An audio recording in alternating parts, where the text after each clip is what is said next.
What is good, everybody? Rob Stats Guerrera here with you, along with a very special guest. If you consume football pretty much anywhere, you know who Ross Tucker is from CBS Sports, from the Ross Tucker Football Podcast, from Westwood One. Ross, good to have you again. Stats, what's up, man? How are you?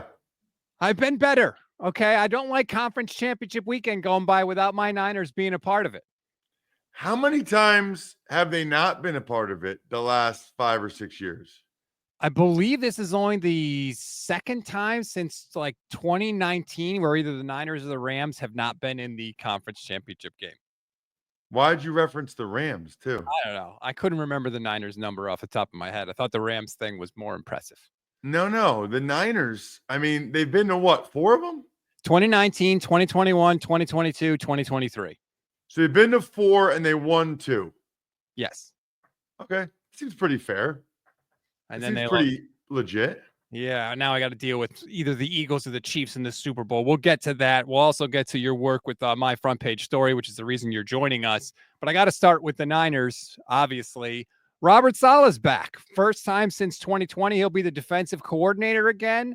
Is this a good move by the Niners, or are they trying to relive the glory days, so to speak? It's a fair question. I think it's a good move. And I think it's a good move for multiple reasons. Number one, the success that he had when he was there. But then maybe more importantly, Stats, look at what happened in the Jets defense after he left. Look what happened in the Jets after he left, right? Like Robert Saleh, his head coach interviews must have been like, yeah, no, Aaron Rodgers, I think everybody knows the deal with Aaron Rodgers now. And I think you all saw that the team was way better when I was there. So we also won more games than Zach Wilson and these other guys, Mike White. So I can coach, especially on the defensive side of the ball. I mean, I'll tell you the other reason why I really like it. Stats. Kyle Shanahan's not doing this unless he knows that Saleh's legit. He knows Saleh's energy and he knows what Saleh brings. There's still some guys that were there with Saleh. And so I like the move quite a bit. We'll see how it turns out. 3 starters, or 3 players, I should say, remain. Nick Bosa, Fred Warner, and Dre Greenlaw. We know Kyle loves to listen to the veterans when it comes to moves like this. Saleh has, of course, overwhelming support in the locker room. We'll see how he's got his work cut out for him, Ross, because their defense stunk last year. It was not good. It was not nearly as good as it had been.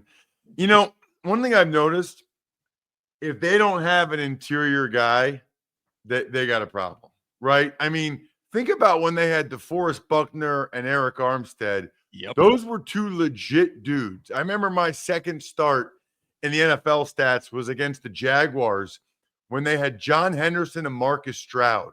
And I came out of the huddle for the first play of the game and looked at these 2 6'8" guys with crazy long arms and was like, holy crap. Like, we are not the same species. What is happening right here? Ironically, by the way, I had like over 10 knockdowns in that game, was player of the game, which is weird. I figured out that they were so tall, I could just cut them at their knees and they kept going down. But that's the presence that the Niners had with Buckner and Armstead. Now they had neither. They were counting on Hargrave. And you have to refresh my memory on the injury or what happened there. But they need a really good interior rusher. And I got good news for you, Stats. I don't know if you've heard this or talked to anybody. I think I saw where Daniel Jeremiah, who I'm a good friend with, his top 50, 16 D tackles in his top 50 for this draft. 16. The Niners can and probably should like double down. Get 2 of those guys in this draft and let them go to work under Saleh's, direction and Kachurik and just tee off and get some young blood like the Rams have on the D-line. Yeah, they really have to load up. I totally agree with you. Definitely more than one. You can't have – I've never seen a team say, well, I don't know what to do. We have too many good defensive linemen. It's never happened before. It's not even a thing. Because if it was a thing, you would trade one for a lot because everybody needs those guys. Yeah, I hope they load up, and we'll see if they do. I should ask you, too, since you're an offensive lineman. Dominic Pooney comes out of nowhere in the third round. This guy's a stud, a freaking stud for the 49ers, who don't pay nearly enough attention to the offensive line, but they got a good one in Puni. Well, it's funny because they value left tackle a lot, and they typically value center, maybe not as much as they have, but yeah, he played awesome. I was super, super impressed with that pick because that position had been a little bit of a liability the last couple of years. Yeah. I remember in the NFC Championship game a couple of years ago in Philly, their right guards were getting killed. Spencer Burford and the other guys, I can't remember who else they had in that game, but they were getting smoked. Last year, I thought Feliciano at least gave them, what do they call it? Replacement level player. What was I called? I don't know. Replacement level type of guy. I think that they at least had that, but now they got a plus player in Puni, which was really big. Last Niners question I have for you, because obviously they got special teams coordinator, check. They hired one today, actually from Robert Saleh's Jets, believe it or not. Saleh's back in place now. The only other job for the 49ers this offseason is Brock Purdy's contract. If I make you Niners general manager for a day and you have to get the Brock Purdy situation settled one way or another, what are you doing? Yeah, this is an interesting one. And I took a lot of flack on local radio in San Francisco when I said that, he basically intimated that he wasn't going to be at the offseason without a contract, right? So whether that's the workouts or the OTAs, Brock kind of put it out there, which I thought was really interesting. Like, I don't blame him at all, but he kind of, I felt like that was, to me, like, I don't know if I would have had the guts to do that, but I certainly didn't have nearly the resume or success that Purdy did. But he kind of put out there the Niners, I want it before the offseason stuff starts. If I'm the Niners, I absolutely want to sign Brock Purdy to a long-term deal.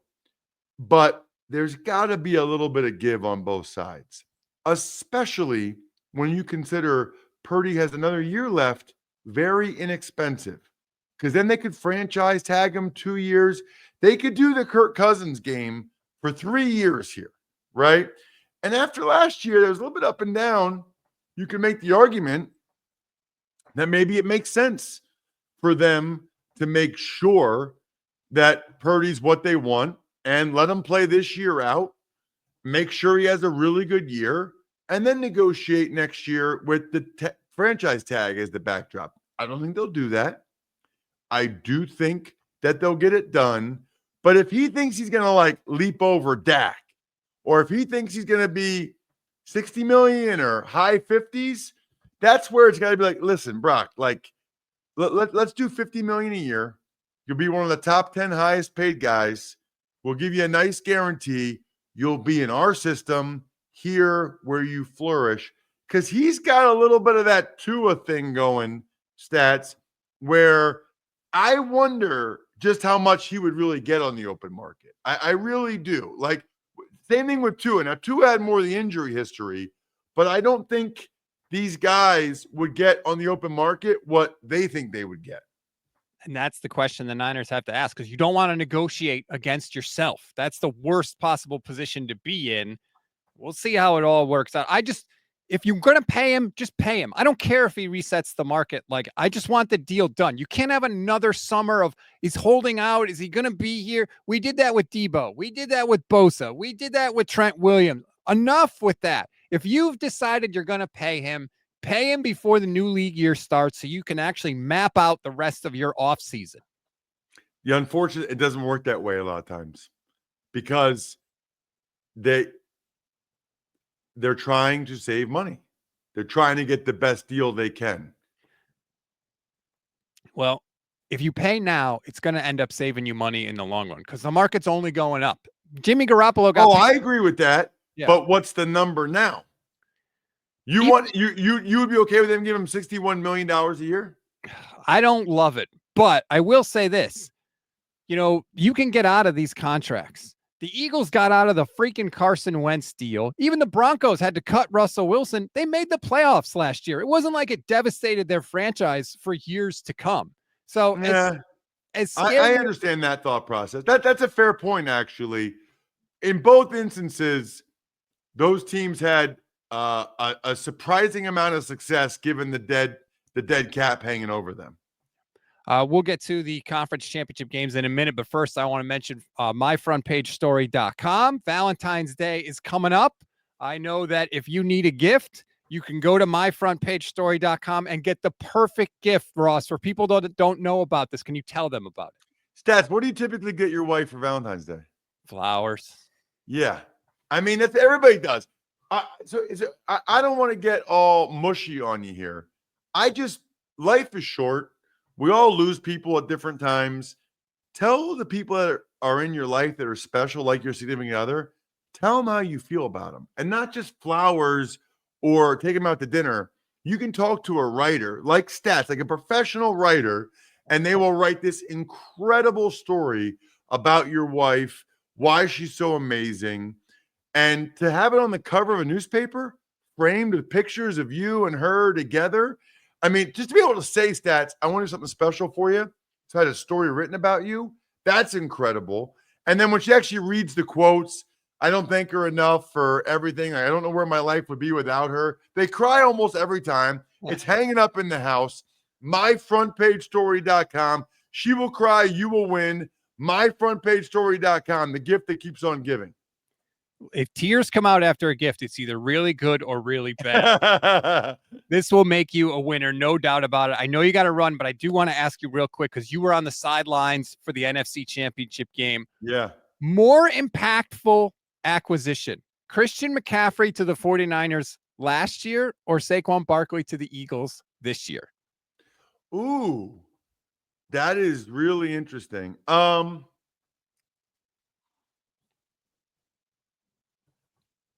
Was it just last year for McCaffrey?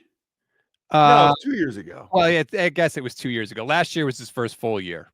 Yeah. I'm gonna say, ooh, that is tough. Saquon is insane. He is, but the Eagles' offensive line, they have the most physically gifted offensive line I've ever seen. I mean, like, I'm telling you, Stats, I played for 5 teams. I've been around a lot of big dudes. The Eagles' O-line, monsters, bro. Like, straight up monsters. Kind of like what I was saying about Armstead and Buckner. Like, so, and McCaffrey was so critical in the passing game. Like, huge. I'm going to say McCaffrey, actually. Wow. And then you're going to post this, and I'm going to get in trouble with all of the Eagles fans. It's going to be terrible. No, listen, I love Saquon. Eastern PA guy. He's from Allentown. I'm from Reading, Penn State. He's basically living the life I was supposed to live, by the way. Penn State, Eagles, the whole deal. I was neither, but I think the offensive line makes a major, major difference, and I think McCaffrey really elevated the Niners' rushing attack and passing game. I'm a big, big McCaffrey guy. I'll just say this. I was on the sideline 2 years ago. McCaffrey's touchdown run in that game, in that NFC Championship game, was one of the sickest runs I've ever seen in my life. He like bounced off a guy in the air and hurdled another guy, landed. I mean, it was crazy. He's unbelievable. I hope he's healthy next year. All Niner fans don't know who to root for in the Super Bowl, Ross. I don't know either. Which do you dislike more? The Chiefs have not stolen. The Chiefs have beaten the 49ers in 2 Super Bowls, so that's hard to give up. But I got to be honest, for some reason, I really hate the Eagles. I don't think Nick Sirianni's been to 2 Super Bowls. I don't even know what he does. What does he do? He's not in charge of the offense. He's not in charge of the defense. He needs a babysitter on the sideline in Big Dom. Like, what does the man do? But he wins, and he wins. His record is fantastic. He's a really good coach. That's what he does. He hires good people. Well, all right. Good luck to the Eagles. Good luck. I don't even know. I'll root for the halftime show, I guess. But Ross Tucker, thank you so much for the time. I know you got to run. Again, if you need a gift for someone special in your life, go to myfrontpagestory.com. You will be the hero of the day. Thank you, Ross. My pleasure. Thanks so much for having me, Stats.